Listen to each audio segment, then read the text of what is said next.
नहीं देती।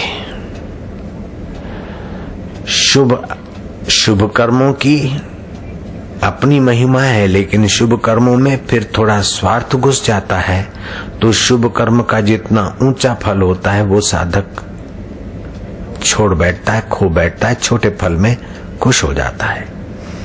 अपनी लाग वाग रिश्ता नाता या अपनी टुकड़ी के आदमी अपने वाले जब सेवा करते हैं गुरुद्वार पर, तो अपने वाले 5-25 नहीं होते, जो भी गुरु वाले हैं वो सब अपने वाले हैं। ऐसी समझ होने से विशाल मति बनती है।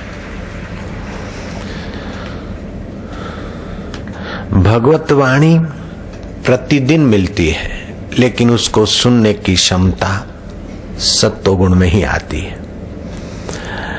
भगवान हमारे परम हितैषी हैं, परम सुहृद है और परम कल्याण करने में समर्थ है। बच्चा अपना कल्याण इतना नहीं जानता जितनी उसकी माँ जानती है। शिशु अपना कल्याण करने में इतना सक्षम नहीं है जितना माता सक्षम है। इसी प्रकार हम इतना अपना कल्याण नहीं जानते, नहीं कर सकते जितना भगवान और भगवत प्राप्त महापुरुष हमारे कल्याण को जानते और कर सकते हैं।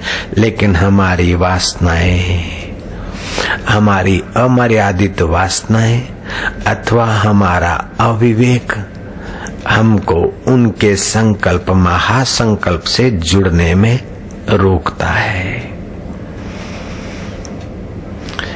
इंद्रियों में अपनी क्षमता है, शक्ति है, आंख में देखने की, कान में सुनने की, जीभ में चखने की, त्वचा को स्पर्श करने की।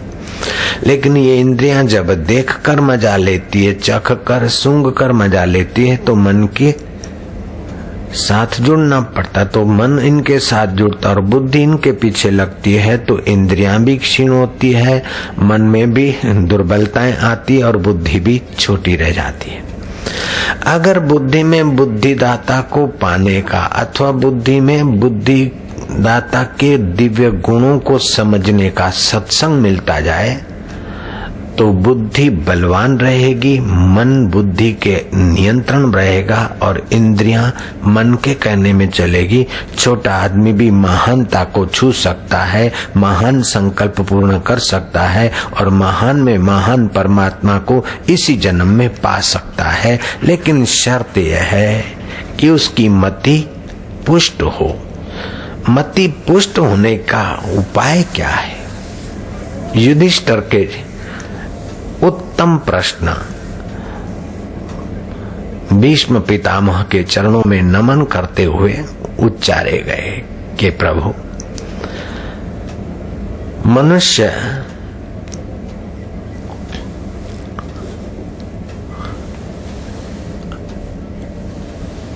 को व्रत रखने से क्या लाभ होता है?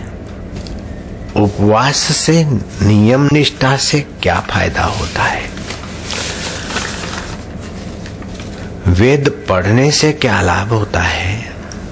दान से क्या लाभ होता है?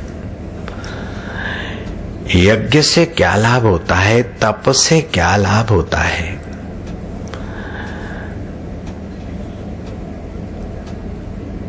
और अपने अपने व्रत में और निष्ठा में जो सूर है, उन सूरों को अपने अपने तप से, व्रत से, उपवास से, जो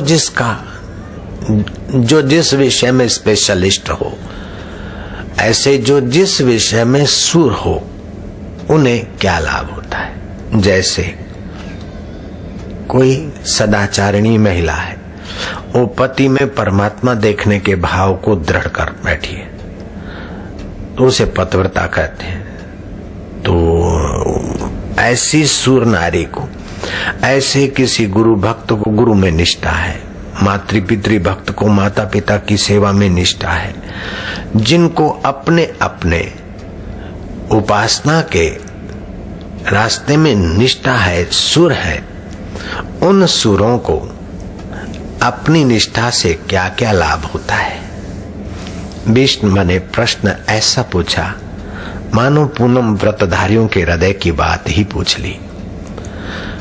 मानो यमुना पार के सत्संगियों की बात ही पूछ ली, मानो मानव मात्र के कल्याण की बात पूछ ली, मानव मात्र की दिव्यताओं को जगाने का एक सुंदर सवाल ही पूछ लिया। युधिष्ठिर ने बहुत सुंदर प्रश्न किया है।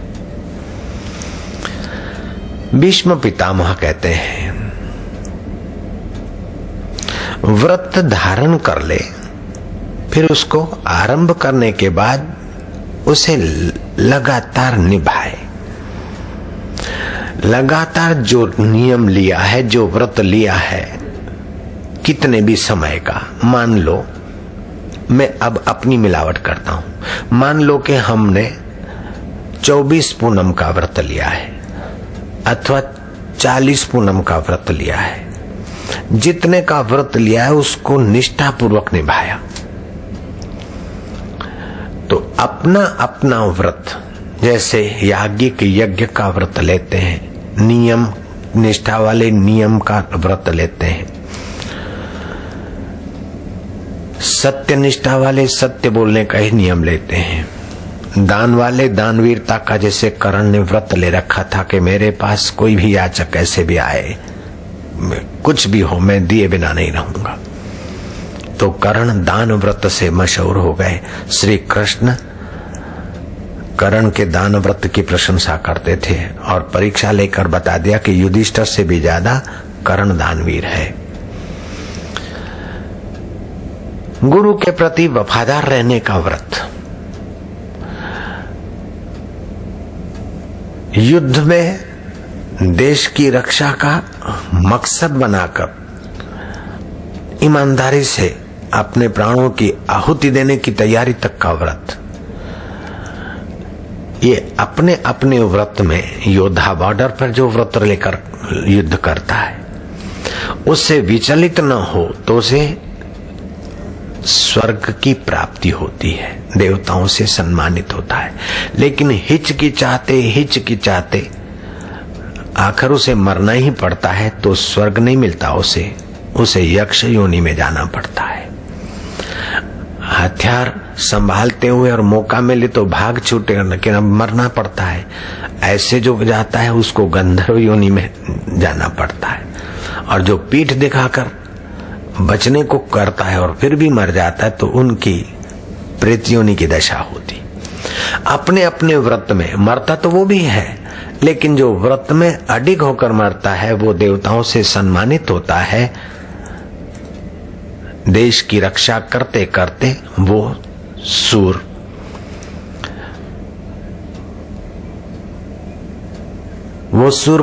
कौन सा कि देश की रक्षा करने वाला सूर। ऐसे ही सैनिक सूर, कोई होते हैं उपवास के सूरवीरे, तो कोई होते दम के सूर, जहां जहां इंद्रियां जाए वहां वहां से उनको रोके गलत जगह से, इसका नाम है दम। कोई दम के सूर होते हैं। तो युधिष्ठिर जी को भीष्म पितामह कहते हैं, जो दम के सूर हैं उनको सूरलोक की प्राप्ति होती है, देवलोक की प्राप्ति होती है और देवताओं से सम्मानित होता है। 1000 अश्वमेघ यज्ञ करे और सारे धरती के तीर्थों में गोते मारे, उसको जो पुण्य होता है दमसूर को वही पुण्य और वही गति सहज में प्राप्त होती है। दान देने वाला दानसूर से भी दमसूर कम नहीं है। इंद्रियों को जीतने वाला सूर दानसूर से कम नहीं, योद्धासूर से कम नहीं। दमसूर, यज्ञसूर, दूसरों को सदा सम्मानित करना और आपमान की इच्छा न करना, मानदाता, दानदाता, अपने अपनी